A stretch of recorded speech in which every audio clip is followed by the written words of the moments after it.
Hi guys, myself Mrs. Suchita Pradeep Koth, lecturer from Sri Jain Vidya Prasarak Mandal, Rasiklal M. Dariwal College of Pharmacy. Today we are going to study about mineral metabolism. Minerals are the inorganic homogeneous substances which must be supplied by the diet to the animal body for a variety of physiological functions mentioned below. Maintenance of osmotic pressure of the cell, oxygen transportation, growth and maintenance of tissue and bones, proper working of nervous system, muscular contraction, maintenance of electrolyte balance, maintenance of acid base balance, activation of enzyme.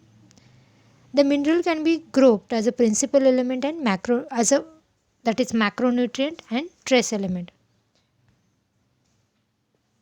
Beside large number of other elements, they are present in our body in small amount. These are called trace elements. Example are cobalt, copper, fluorine, iodine, chromium, selenium, manganese, molybdenum, etc.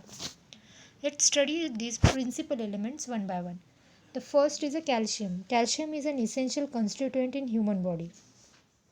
Physiological functions of calcium are formation and development of bone and teeth, blood coagulation, muscle contraction, neuromuscular mechanism, growth of children, regulation of permeability of membrane, maintaining integrity of intracellular material, and activation of an enzyme. Sources are dairy product, egg yolk, fish, beans, cabbage, cauliflower, etc. The absorption, distribution, excretion pattern for the calcium are: it is absorbed through upper small intestine. 98% calcium found in bone as a calcium phosphate and 2% is found in soft tissue. Calcium can be excreted in feces, urine and sweat. Daily requirement for the calcium are: for adult it is 800 mg, for woman during pregnancy it is 1200 mg, for infant it is 360 to 450 mg, and for the children it is 800 to 1200 mg. Deficiency manifestation: first is tetany. Decreased ionized fraction of serum calcium causes tetany.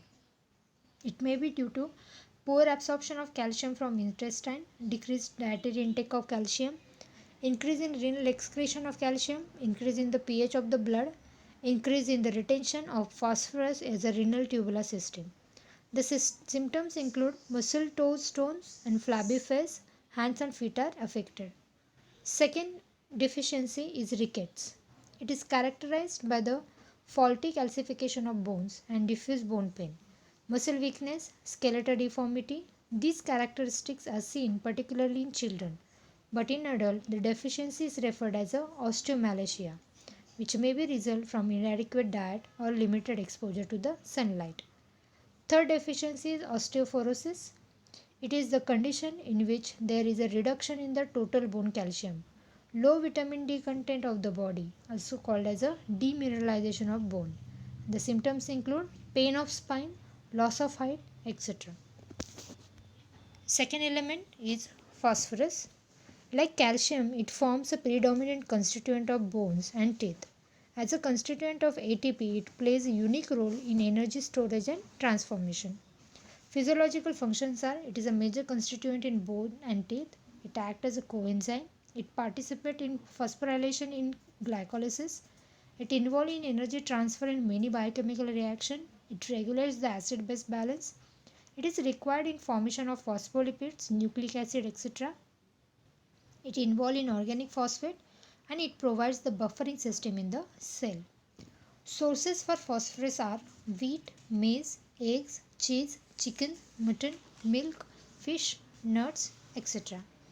Absorption, distribution, excretion pattern for the phosphorus are: it absorbs in jejunum, 98% phosphorus found in bones and 2% found in soft tissue, and excreted through urine and feces.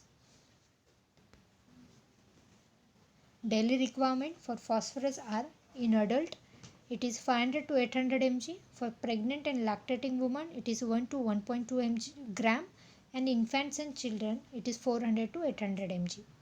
Deficiency manifestation: serum phosphate level become low in rickets. In diabetes mellitus, low concentration of organic phosphorus and high concentration of inorganic phosphorus. In renal disease, retention of phosphorus occurs which results in acidosis. Decrease in phosphorus level in blood causes hyperparathyroidism, while increasing level causes hypothyroidism. Next element is magnesium. The physiological functions are it acts as an activator of some important enzyme, act as an antagonist in body, it exerts an effect on neuromuscular irritability, it depresses the neuromuscular activity and balance the action of sodium and potassium. It involved in activity of many enzymes involved in carbohydrate metabolism. Sources for magnesium are vegetables, animal tissues, almonds, cereals, cheese, milk, potatoes, green vegetable, etc. It is absorbed in small intestine. Parathyroid hormone increases the absorption while fat, phosphate, calcium decreases it. It is distributed in blood, bones, muscles, CSF and excreted through feces and urine.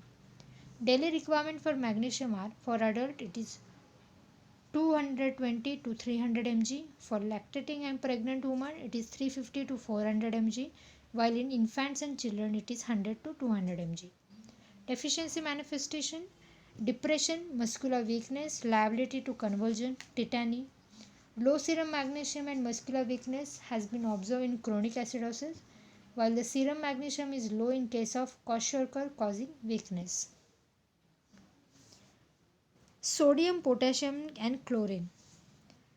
Physiological functions are they maintain the osmotic pressure, they maintain the normal water balance and distribution, it maintains the neuromuscular functions, they are required for cell membrane permeability, they maintain normal acid base equilibrium in body. Particularly potassium is important in protein biosynthesis while chlorine is important in hydrochloric acid in gastric juice. Sources for sodium and chlorine they are from the table salt, milk, meat, and for the potassium from coffee, tea, coca, leafy green vegetable, milk, fish and banana. It is absorbed from GIT, distributed in blood plasma, CSF, muscles and excreted through urine and perspiration. Daily requirement for sodium it is 5 gram per day, for potassium 4 gram per day and for chlorine it is 3.6 gram per day. Deficiency manifestation: in case of potassium, hyperkalemia, which is the increase in the concentration of potassium in the body leads to hyperkalemia. It is due to renal failure, severe dehydration, Addison's disease, IV administration of excessive amount of potassium salt, shock, etc. The symptoms are depression, bradycardia leading to cardiac arrest, mental confusion, numbness, etc. While hypokalemia, that is decrease in concentration of potassium which results in injury to myocardium and kidney.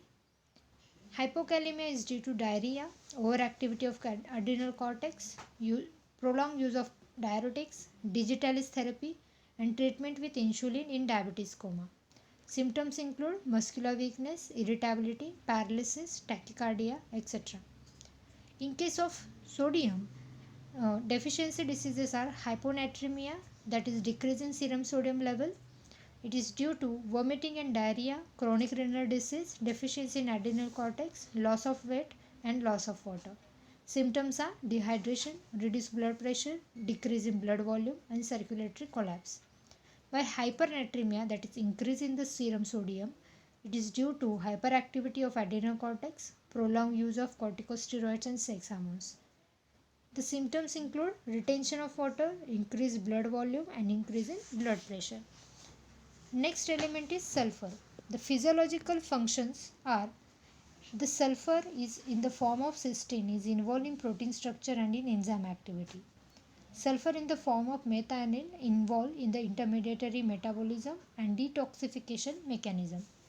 Sulfur is an essential component of organic compounds such as heparin, glutathione, thiamine, biotin, insulin, penicillin, melanin, etc. Sources for the sulfur is the body through protein diet. Absorption pattern for the sulfur is it is absorbed from intestine into portal circulation and is excreted in the urine. Disease state: in case of renal function impairment, pyloric and intestinal obstruction and leukemia, the serum sulfate concentration is increased, while development of acidosis is marked from sulfate retention in advanced glomerular nephritis. Thank you guys for listening this video. For the trace element we will see in the next video for the mineral metabolism. Thank you.